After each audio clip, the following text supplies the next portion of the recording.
太神奇了吧，朋友们！无人机航拍竟然发现这个山梁上有一栋房子，更神奇的是，竟然还有人居住啊！走，我们下去探访一下。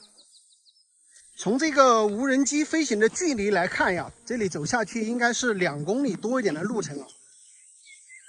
我天哪，这里这一片草场多么漂亮！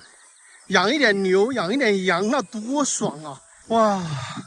我现在又穿越这一片草场，然后再穿越下面的森林，再转几个弯，就可以到。我现在实际上已经步行了很久了，像这样的环境，不养个几十头牛，哪里对得住这么多草啊？是不是？再看一下我前方的这个山峰，层峦叠嶂，是吧？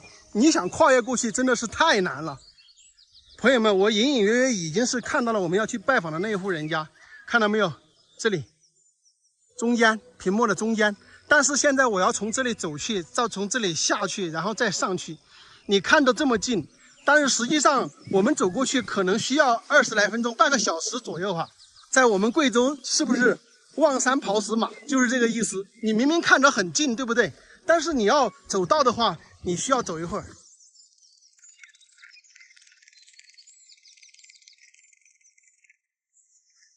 我要是在这里养个10头8头牛，那该多好啊！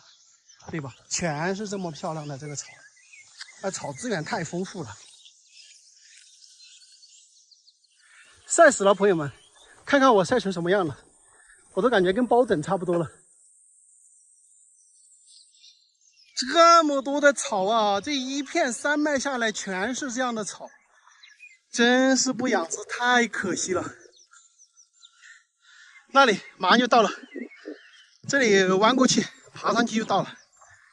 这个地方你们看看吧，环境又好，草资源又好，真的是养殖的一个天然的好场所。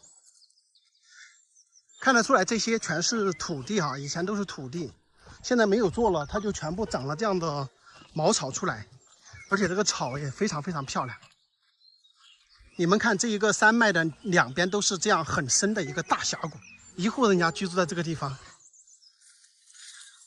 我们马上就要到这户人家的居住地了，看到吧？已经看到种的玉米了。这个门前呀，好大的一棵核桃树，这里种了一片的玉米。他这个居住的位置是居住在这个山崖口啊，后面有一个小山头，对面也有一个小山头。看到这棵核桃树没？这个是几十上百年对这个地方的一个见证啊！哇，天哪，走了40分钟才走到这里。这个门前种的一大片的玉米地。刚刚我们看到的主人家不知道在不在啊？因为我们航拍的时候看到有人的。看一下，这边是土墙的房子，中间是这个木房子，那边也是土墙房。这个我们就可以看到2代人建筑风格的一个不同啊。这里也是土墙。这片玉米地个子长得这么高的吗？还有栏杆拦起来。哇，看一下，这个边上都是用树皮来盖的。这个房子好像也比较破旧了。哎，这里怎么是用竹竿来挂住的？人出去了，人到哪里去了呀？应该是只有1个人居住在这里啊。这一户人家应该搬在这里来很久了。你看，边上这一个已经坏掉了，对吧？那么后面那儿呢，也有一个土墙。那边上那个应该是一个猪圈，这儿呢养有一些蜂。那么它这个地方呢，我确定是不通电的，是用这个太阳能来进行照明。除了照明之外，应该没有其他的一些电子用电的一个设备。看看那个是烧水的一个茶壶，它煮饭呢也是在外边煮的，应该是在这个土墙房里煮饭。估计是一个老人在这里哈，因为没有看到更多的人的这个衣服啊，或者说其他的用品之类的。真的是比较遗憾哈，我还担心是看不到人，所以航拍发现人了之后才过来竟然也没看到人，有很多疑问，也没得地方问，对吧？这一户人家呢，应该是居住在这里是上百年的历史了。我们看这个土墙，包括木房，那就是分别不同的2代人建造的房屋。那么目前居住在这里呢，应该是一个单身老人，估计就是70岁左右吧。这个地方呢，我跟你们讲哈，整个周围5公里内是没有任何人烟的。它的这个房子，这个山梁的2边，包括前边，都是一个巨深的一个大峡谷。也就是说，要进出山的话，只有从我来的这个山梁杠啊，也就是后面这条梁杠，只有这条梁杠呢，才能够步行到这里来。也就是这一条道呢，也是他出山唯一的必经之道，没有别的路啊，2边都是很深的峡谷。所以我也特别的好奇啊，这个人跑到哪里去了？我天哪，搞得我现在有点迷茫啊！我现在这个脑瓜子都嗡嗡的，为啥吧？因为他这里真的没有路可以走啊，他那个东西背到哪里去了？我来的路上也没有看到人，搞得我现在人心惶惶的。好了，朋友们，今天视频就到这里，下期再见，拜拜。搞得我有点慌了，走。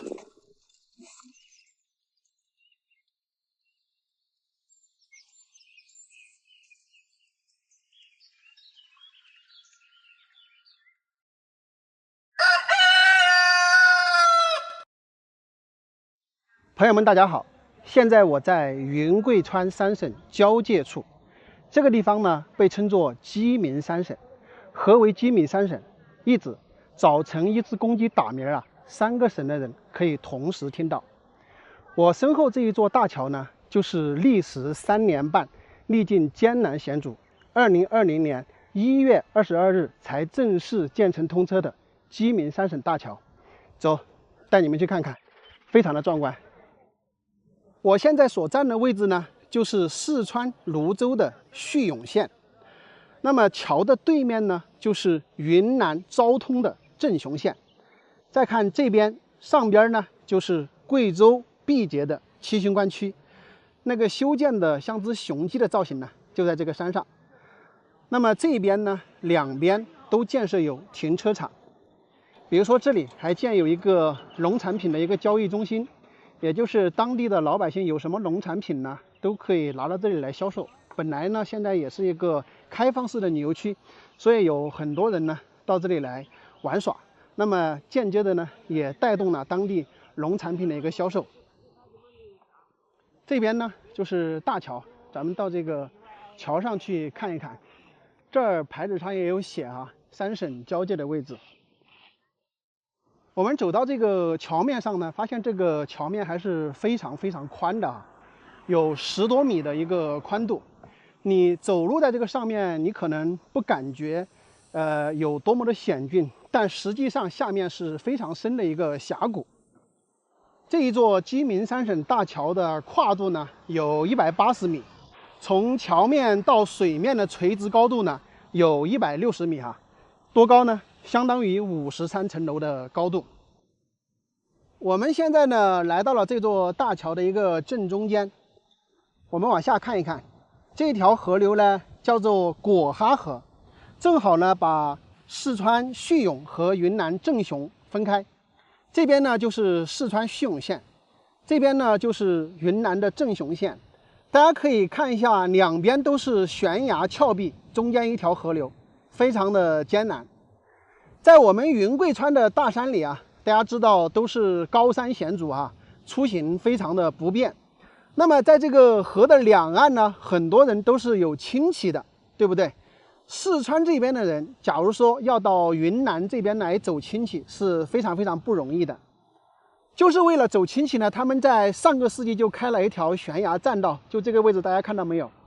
那么四川的人呢，在这座大桥还未建成通车的时候呢，他们要通过这里，从这个悬崖这个小道走到这个悬崖角，然后呢再下山下到这个河谷底，乘坐渡船，然后再到河对岸。我们可以看到河对岸也全都是悬崖峭壁，包括很远的地方也都是悬崖峭壁。然后再到河对岸之后呢，慢慢的攀爬到对面这边的村庄，就是云南正雄。也就是我们看着短短的几百米的一个距离啊，实际上在以前的话，两边的村民来回要走动的话，需要走2个多小时，非常的艰难哈。但是伴随着咱们鸡鸣三省大桥建成通车之后呢，原来2个多小时的路程啊，现在多少时间？只需要5分钟就能走过去了哈。如果你开车的话，可能只需要1分钟。所以说这是一个对当地老百姓非常好的一个大工程。实际上呢，修建这座鸡鸣三省大桥啊是非常的不容易。在上个世纪80年代呢，就已经提案说要修建了，直到2016年呢才开工建设，2020年呢才正式通车。大家可以算一下，先后差不多花了40年的时间。可以说呀，当地的老百姓啊，为了等这条公路通呢，都等了40年。很多小伙子呢，都等成了老大爷，非常非常的不容易。这边呢，就是靠贵州这个方向。那么大家可以看看，靠贵州这个方向的这边呢，这个峡谷会更加的窄一点。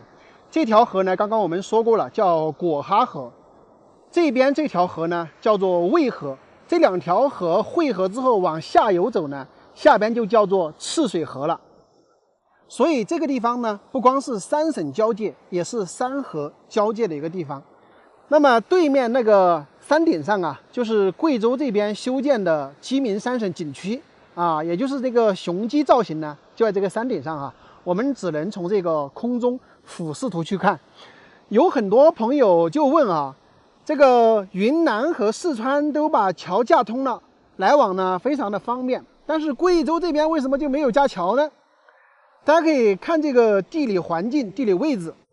那么云南、四川这边呢，它要比上边要矮一点，就是它们的落差呢在200米，这样呢就没有办法进行架桥。所以现在云南和四川这边的交通呢是方便了，两地的村民呢可以通过这个桥上开车或者说走动呢，就可以很轻松的到达对方。但是要到达贵州呢就非常艰难。你们可以看看这一片呢，全部都是这个悬崖峭壁。假如说从我这个位置要开车到上面的景区呢，要绕好几十公里才能够上去，还是没有这边方便一点。不得不佩服我们的建设者以及我们当地老百姓的毅力哈。大家为了来往方便，你看刚才我就说了，从上世纪80年代就开始筹划这个事情，陆陆续续40年的时间了，朋友们，非常的不容易。那么在这个深山峡谷这里需要建这么一座桥，本身就是一个非常艰难的事情。为什么在上世纪80年代就提案了要建桥，一直拖到2016年才开始建呢？就是因为很多的技术、很多的难题，那个时候还无法攻关，所以才会到2016年才开始正式开建，到2020年1月22日才通车。所以说这座大桥的建设是非常的艰难险阻的，不是用我们现在的眼光看去那么容易的。这座大桥的建成呢，也标志着我们的这个建桥技术呢提升到了一个阶段，而当地的百姓呢，也因为这座大桥的建成，从原来需要步行2个多小时的路程呢，缩短到只需要5分钟，可谓是造福了一方百姓，真的是了不起的一座大桥。